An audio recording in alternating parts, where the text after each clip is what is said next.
Implemented in October 2013, Japan's new secrecy law will incriminate and imprison any Japanese for speaking of their illnesses, deaths, and losses from Fukushima's ongoing radiation release. Ever since the Fukushima Daiichi triple meltdown of March 2011, we have not received any honest reports coming out of Japan's government or TEPCO, and the IAEA, the International Atomic Energy Agency, has the whole world and all scientists silenced on the actual truth about this worldwide nuclear event. We get lies after lies and cover-ups through the mainstream media, so the majority of the people worldwide have no idea about Fukushima's ongoing deadly release of lethal, man-made, weapons-grade radiation. They deny that it even happened. They say it is anything else other than radiation causing our illnesses and cancers. They blame it on cigarettes, alcohol, asbestos, all the things they have been blaming over the years. But these things are becoming less and less in the world. Less people are smoking. Asbestos is being removed from existence. Alcohol use is about the same. So how could they be to blame for the acceleration and now higher statistics in cancer rates, heart attacks, and birth deformities worldwide? 1 out of every 2 men and 1 out of every 3 women will be diagnosed with cancer.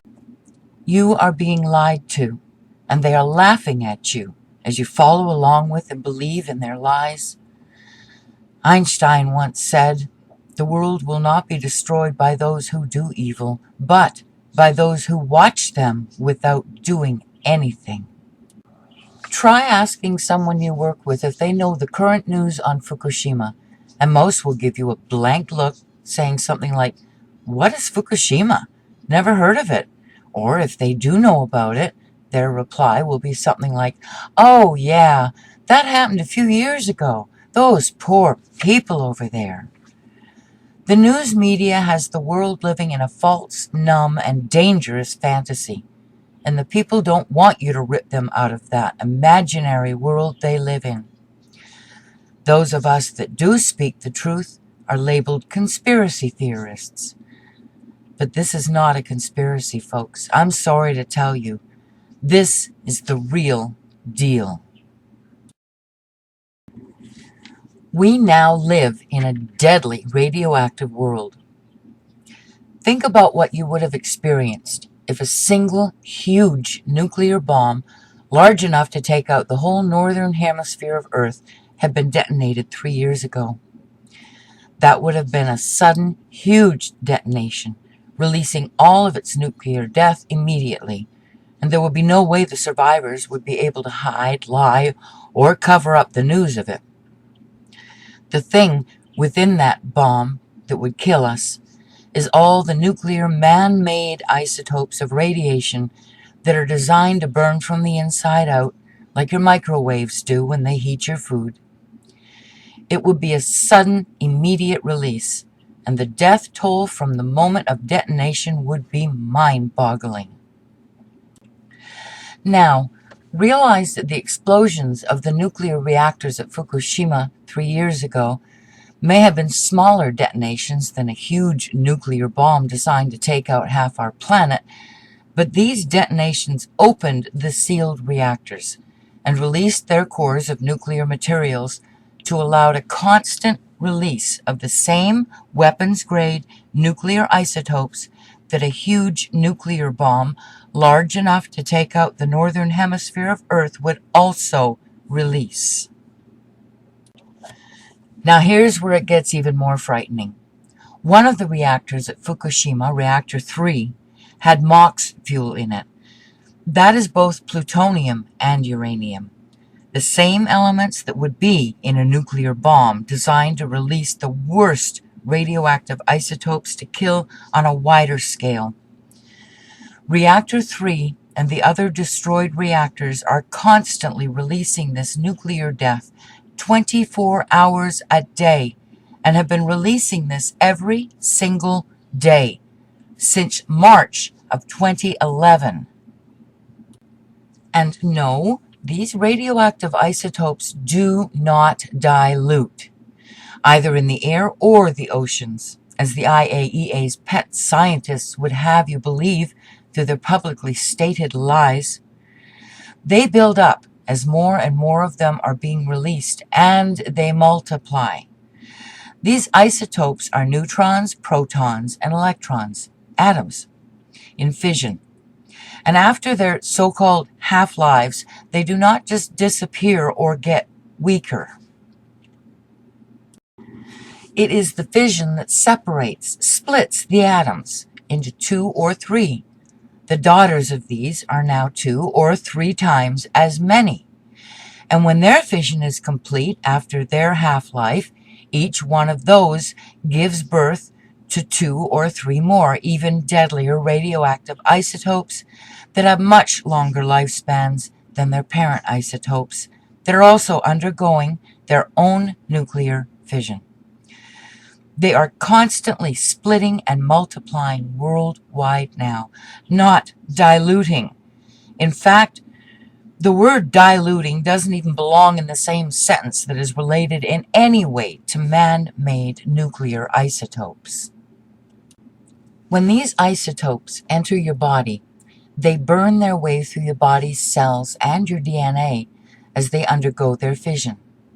The cells become damaged and begin to attempt to repair themselves, but your damaged DNA no longer has the ability to provide the blueprint for that cell's original composition.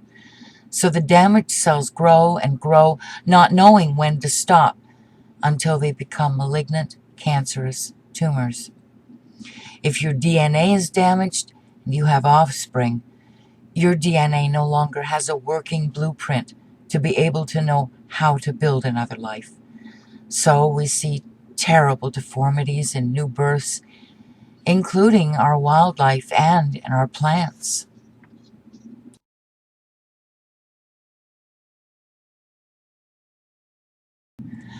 So, in all truth, Fukushima needs to be compared to a very slow-motion, huge nuclear bomb that is slowly taking out the whole northern hemisphere of Earth, and much more. Because these destroyed reactor buildings never stop releasing the radiation. The radiation now has become an amount that is much more than a single nuclear bomb detonation. Think about it. They don't even know where the 3 cores that escaped their reactors are now, so they continuously pour water over the areas to hopefully keep them from getting hotter. They are hot and fully active, burning their way with full nuclear fission into Earth's crust. Japan has no idea what they're doing and will not accept any help from the worldwide nuclear scientific community. Above all issues on Earth, we need to stop this radioactive release. But what we need to stop it with has not yet been invented. So, what is needed is a scientific think tank to be formed to attempt to invent something to stop this release. But the IAEA has the nuclear scientific community turned into puppets.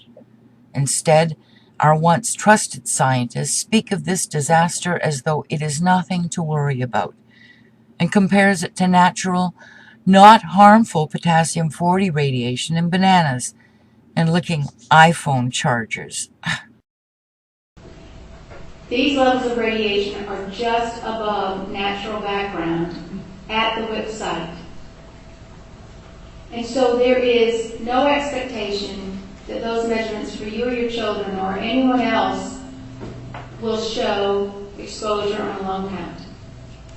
They're down in the levels of licking your iPhone charger. And I'm not trying to be funny, I'm trying to equate radiation exposure to something that you can understand.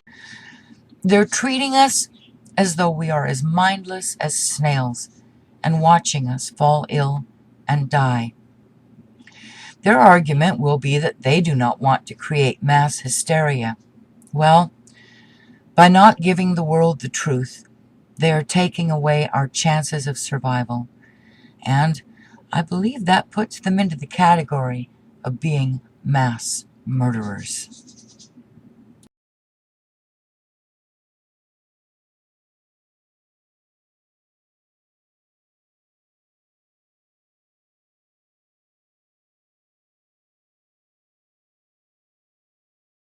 Oh yeah, go on, click the subscribe button.